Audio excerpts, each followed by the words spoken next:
Hi friends, welcome to my channel super trader Lakshya. और यहाँ पे मैं वीडियो में बहुत इंपॉर्टेंट बात करने वाला हूँ। यहाँ पे आज मैं आपको दो चीज़ें बताने वाला हूँ। पहला है मार्केट से रिलेटेड, दूसरा है आपकी फाइनेंशियल स्टेबिलिटी से रिलेटेड। तो पहले हम फाइनेंशियल स्टेबिलिटी वाला पॉइंट कवर करेंगे, उसके बाद हम मार्केट एनालिसिस करेंगे। तो वीडियो को पूरा ध्यान से देखिएगा। हाय फ्रेंड्स, जो मैं यहाँ पे इंपॉर्टेंट बात बताने वाला हूँ वो रिलेटेड है आपके फाइनेंशियल और आपकी हेल्थ या आपकी लाइफ से रिलेटेड है। क्योंकि अगर आपकी हेल्थ अच्छी है तभी आप काम कर सकते हो, आप अपने फाइनेंशियल गोल्स को अचीव कर सकते हो।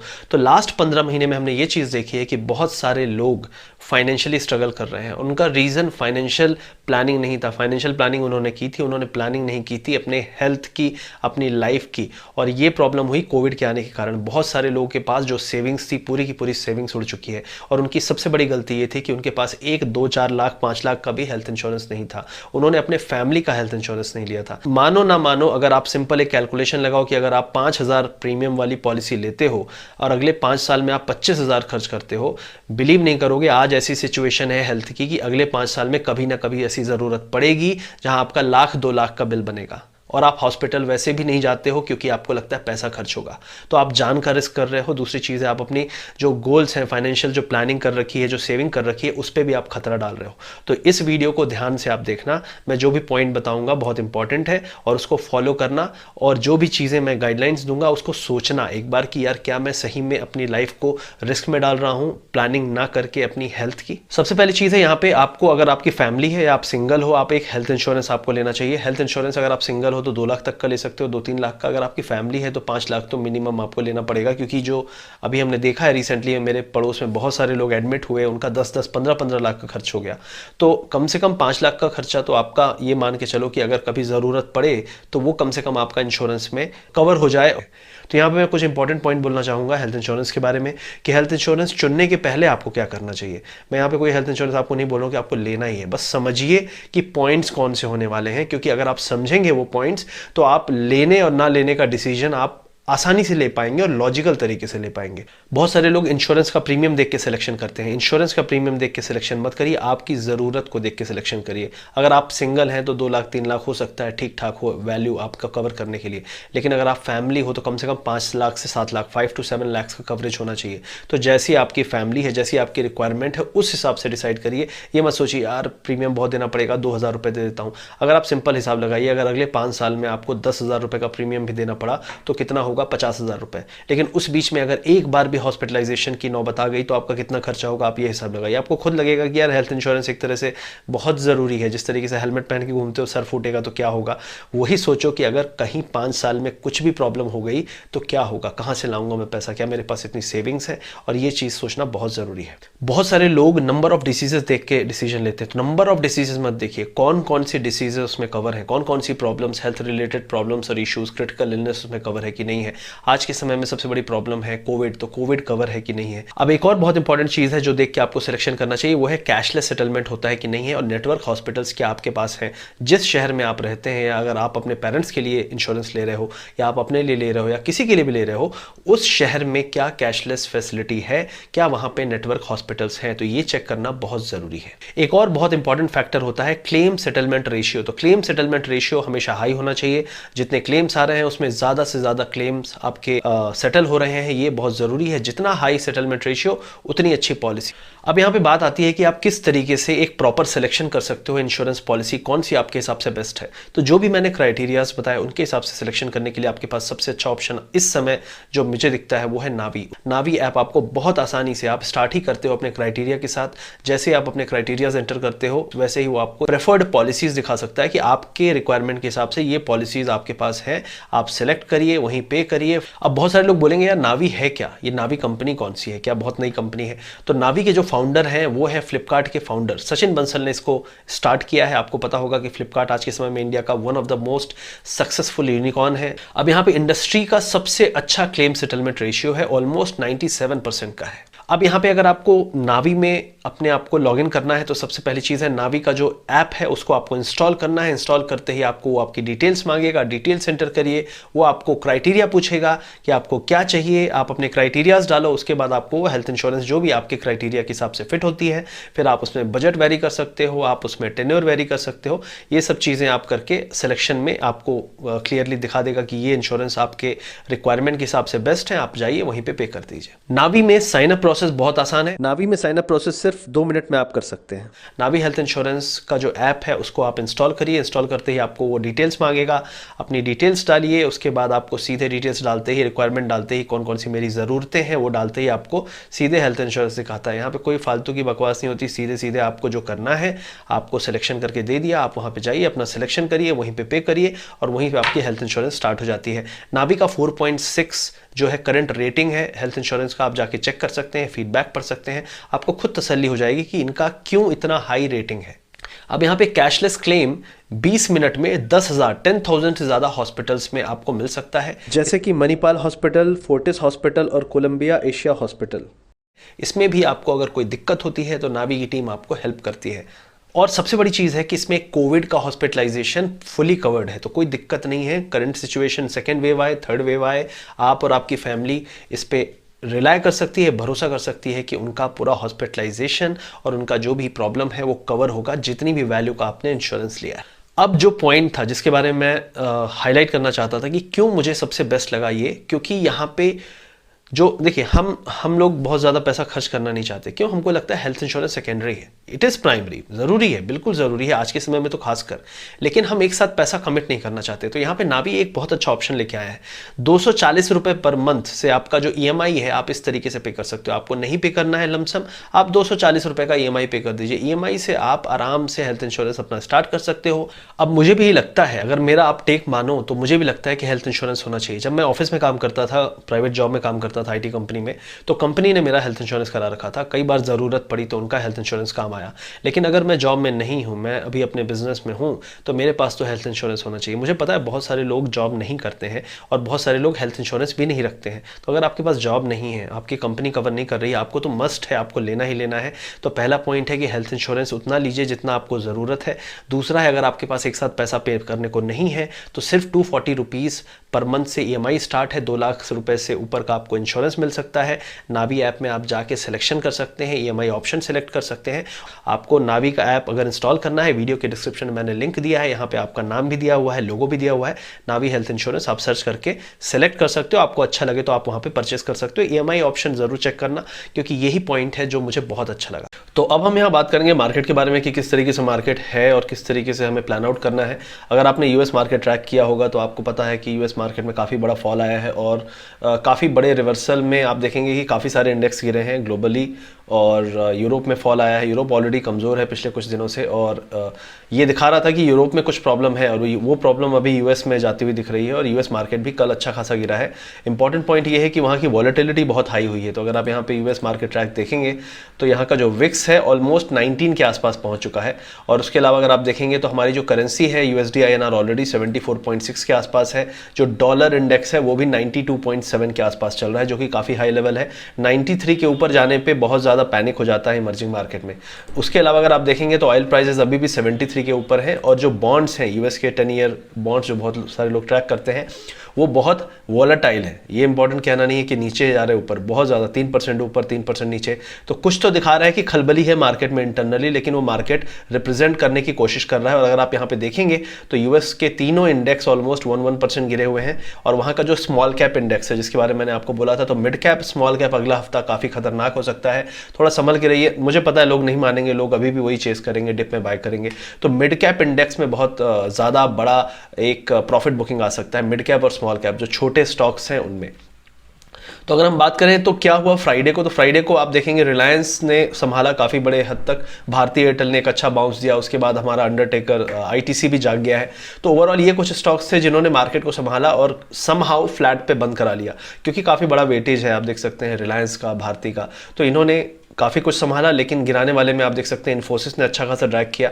मैंने जो स्ट्रैटेजी शेयर की थी, अगर आपको पता है तो बजाज फिनसर्व में हमारी एक स्ट्रैटेजी थी और इन्फोसिस में स्ट्रैटेजी थी, दोनों ने करीब 7-8 हज़ार रुपये प्रॉफिट दिया। हमने खुलते ही विप्रो को शॉर्ट किया था, वो भी मैंने आपको बताया था, उसमें भी हमें करीब 15,000 रुपये पर लॉट प्रॉफिट हुआ है।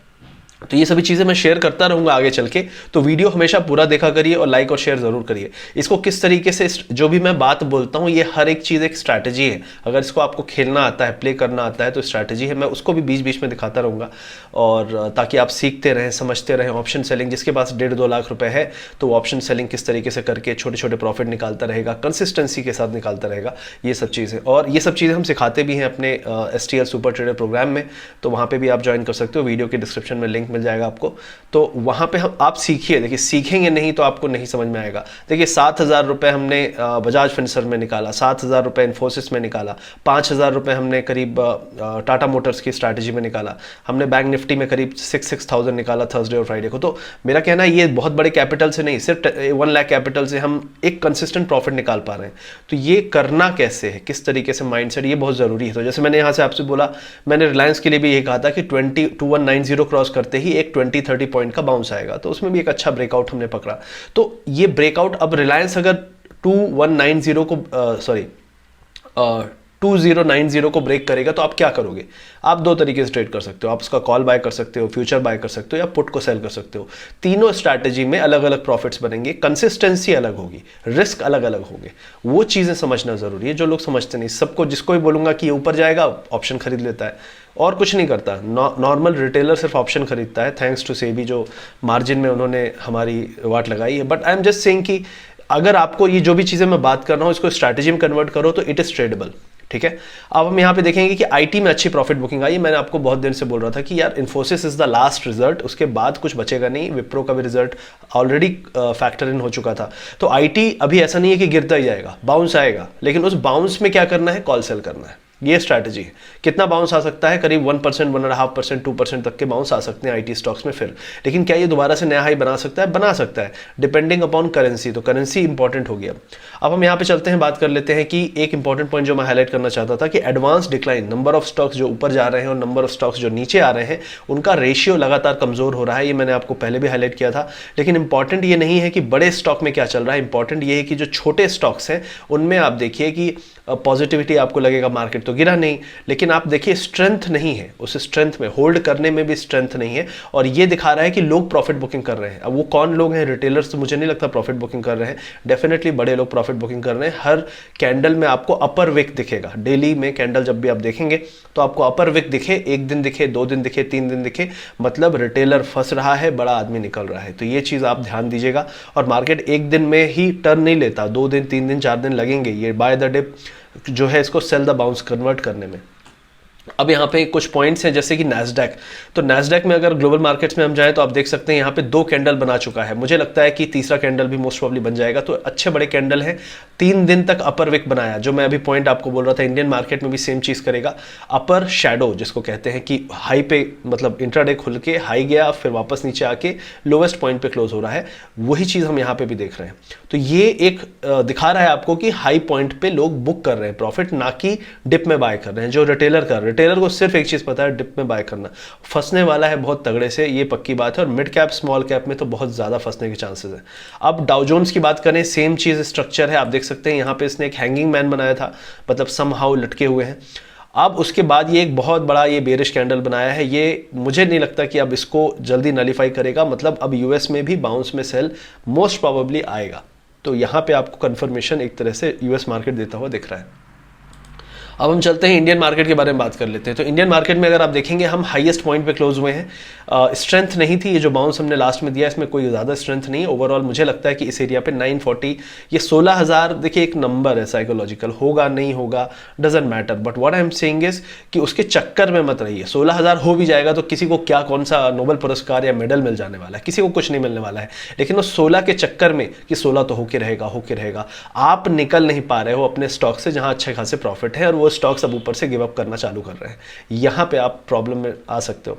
तो अभी अगर करेंटली हम इसको होल्ड और क्रॉस नहीं कर पाते हैं, 16,000 नहीं जा पाते हैं, 16,000, तो मोस्ट प्रोबेबली एक यहाँ से डिप आ सकता है। जो डिप पहला तो आपका सपोर्ट लेवल है 15,850 के आसपास, और 850 भी अगर ब्रेक हो गया तो आपका जो अगला सपोर्ट है इस ट्रेंड लाइन को शायद हम फॉलो करना चालू करें।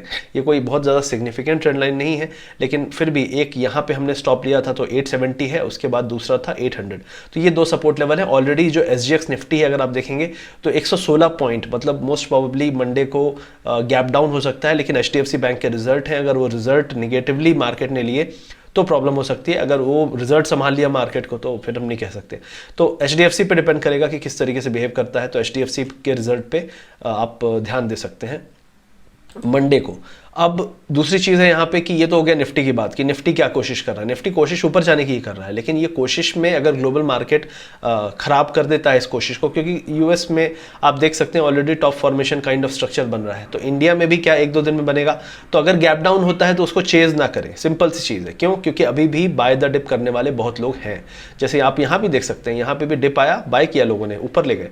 जो निफ्टी है वो लोएस्ट पॉइंट पे क्लोज नहीं हुआ है, तो बाय द डिप होगा, लेकिन गैप डाउन के बाद एक बाउंस आ जाए 30-40-50 पॉइंट का, उसके बाद आप शॉर्ट या फिर कॉल सेल करना स्टार्ट करें। That is a better idea for Monday. अब उसके अलावा हम बात करेंगे बैंक निफ्टी की। तो अगर बैंक निफ्टी में हम जाएं तो 155 पॉइंट्स डाउन, लेकिन बैंक निफ्टी में रिकवरी नहीं आ रही है, और बैंक निफ्टी एक प्रॉब्लमेटिक चीज़ बन सकती है बहुत जल्दी, क्योंकि बैंक्स में यूएस में भी अभी रिजल्ट्स आए, और रिजल्ट्स के बाद यूएस के बैंक्स प्रॉफिट बुकिंग दिखा रहे हैं, ना कि नया हाई बनाते हुए दिखा रहे हैं। और हमारे बैंक्स ऑलरेडी रैली वैली अच्छी खासी कर चुके हैं। तो आप देख सकते हैं ICICI bank, axis bank, HDFC bank सभी ऑल टाइम हाई के आस ही पास है। तो ये जो स्ट्रक्चर है, अब इसको ब्रेक करना बहुत स्ट्रॉन्ग कैंडल के साथ बहुत ज़रूरी है। आपका जो लेवल होना चाहिए 800, 35,800 एक इंपॉर्टेंट लेवल है। अगर हम इसके ऊपर खुलते हैं कोई दिक्कत नहीं है। आप शुरू में चेस मत करिए, गैप डाउन भी मत करिए, गैप अप भी मत करिए। आप आधे 1 घंटे बाद, अगर आपने कैरी फॉरवर्ड किया है, मंडे को आपको गैप डाउन मिलता है, प्रॉफिट बनता है, बुक करिए। पहला काम है बुक करना।